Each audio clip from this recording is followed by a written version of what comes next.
Salut les petites gazelles, waouh, je suis tellement contente de vous retrouver, ça fait hyper longtemps que j'ai pas tourné de vidéo toute seule. Là je regardais juste parce qu'en fait il y a ma voisine qui est sur son balcon et qui me regarde faire. Et voilà, vu qu'il y a un petit peu de matos, c'est un petit peu gênant. Aujourd'hui, j'ai envie de vous parler de votre reconnexion au féminin sacré.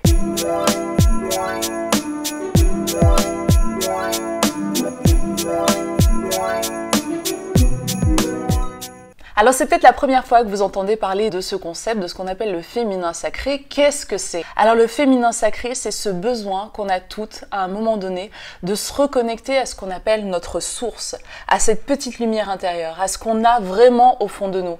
Parce qu'il faut savoir qu'en tant que femme, on est surpuissante. On a ce potentiel incroyable de pouvoir créer la vie à l'intérieur de nous. C'est une chance et c'est un pouvoir inouï. Et ce pouvoir ancestral de création, ce potentiel de pouvoir créer la vie, depuis des siècles et des siècles, ça fait peur.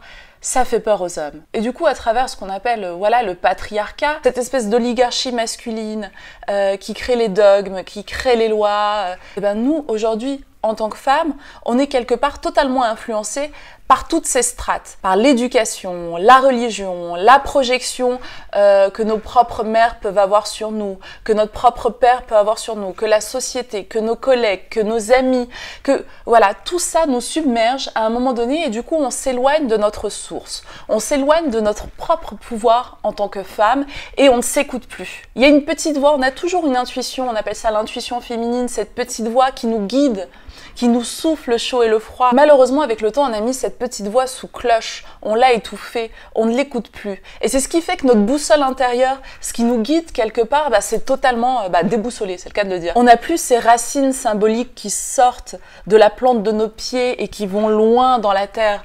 Tout ça, on l'a plus. Et c'est ce que j'ai découvert à travers des lectures, des recherches, des séminaires, des conférences que j'ai pu voir sur YouTube, des discussions avec des femmes très élevées spirituellement sur cette notion de féminin sacré. Et c'est ce que j'ai envie de partager avec vous, les gazelles et les gazous, aujourd'hui. Parce qu'il faut savoir qu'on soit femme ou homme, on a tous une part en nous de féminin et de masculin. Ils cohabitent ensemble. Ce qui fonctionne hyper bien, c'est l'équilibre qu'on peut avoir entre les deux. Grosso modo, pour vous schématiser, ce qu'on appelle la puissance féminine, c'est tout ce qui concerne les chakras du haut du corps. C'est la créativité, notre intuitivité, notre côté rêveuse, tout ça, ça appartient au féminin, ce qu'on appelle l'énergie féminine. Mais les hommes aussi sont dotés de cette énergie féminine. Et tout ce qui appartient à l'énergie masculine, c'est ce qu'on appelle la mise en action. Le fait de réaliser les choses, de les matérialiser. Mais les deux doivent combiner ensemble. Parce qu'un projet, avant d'être un projet, c'est une idée, c'est une envie. C'est justement là, ça plane dans notre conscience, dans les chakras du haut. Et c'est ensuite qu'on les digère et qu'on les matérialise et qu'on travaille dessus et qu'on les accouche. Voilà, par les chakras du bas, on les réalise dans la matière. Donc voilà, les deux cohabitent. Les mecs qui regardaient cette vidéo, vous êtes aussi concernés par la notion de féminin sacré. Donc voilà, le féminin sacré, c'est toute cette volonté de se reconnecter à soi-même, se reconnecter à ce qu'on appelle aussi la femme sauvage. J'adore cette notion, je la trouve hyper visuelle et hyper puissante. Genre, je m'imagine... habiter dans une cabane au fond des bois, avec des feuilles plein les cheveux, j'ai plein de colliers. Je pense que j'ai été cette femme-là à un moment donné parce qu'elle me parle en fait, elle me pousse, elle m'inspire. Voilà, cette énergie de la femme sauvage m'inspire. Et c'est juste une femme qui est connectée, hyper connectée. Mais vraiment, on est de l'ordre limite de l'animalité en fait, de l'instinct primaire. Elle est connectée à sa source et à son intuition. Elle s'écoute. Et c'est quelque part arriver à s'écouter avec une façon aussi fine et aussi sensible, c'est limite développer un super pouvoir. Et on a tout le potentiel. On peut toutes développer ce super pouvoir. Moi, j'ai lu 3 livres qui m'ont bouleversée. Je vais vous en parler rapidement. J'ai d'abord lu ce livre, Femmes qui courent avec les loups. Je vais vous mettre tous les liens en barre d'informations. Femme qui court avec les loups, c'est un pavé.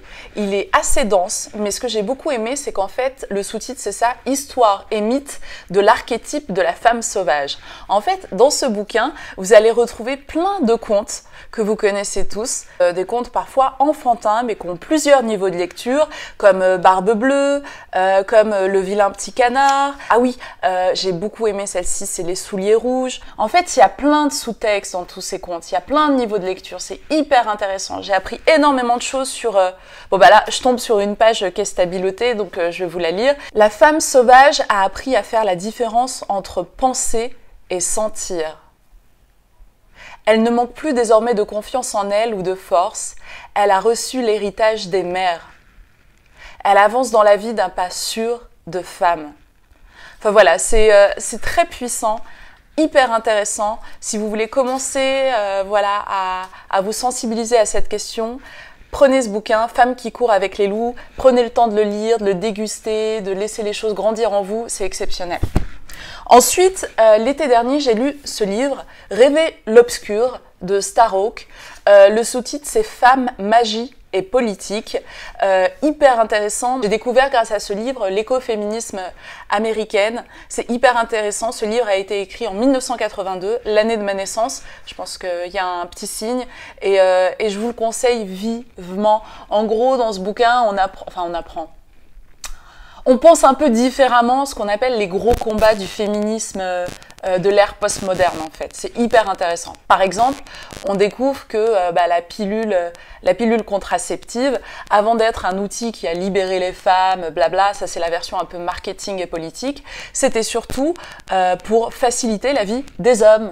Ben oui, parce que les hommes, ils voulaient pas se sentir obligés de coucher avec une femme et potentiellement devenir père, c'est trop de responsabilités et tout ça, ils se sentaient un peu piégés.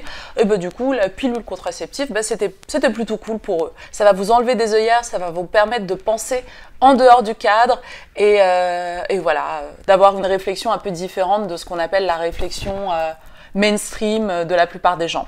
Ensuite, j'ai beaucoup aimé ce bouquin, Âme de sorcière.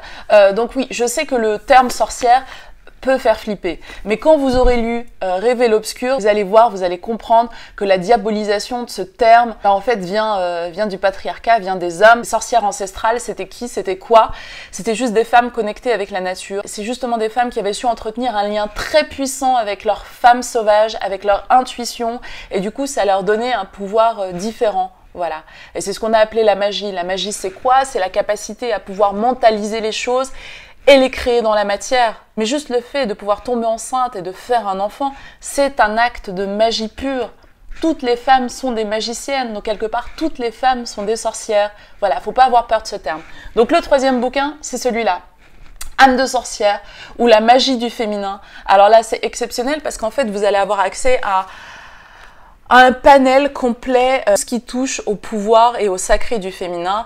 Ça va du cycle féminin qui est totalement corrélé avec le cycle de la lune, ce que représente le sang des règles, comment les plantes peuvent nous aider, nous en tant que femmes. Voilà, écoutez les filles, j'espère que ça vous a intéressé, j'espère que ça vous a plu. Moi en tout cas, c'est un sujet qui me passionne. Je pense que je vous en reparlerai encore et encore. Dites-moi en commentaire si vous êtes intéressés par ce sujet, si ça vous parle, si vous avez des questions. Et voilà les filles, je vous dis à bientôt. J'espère qu'on fera vite une vidéo avec ma sœur avec Ilem.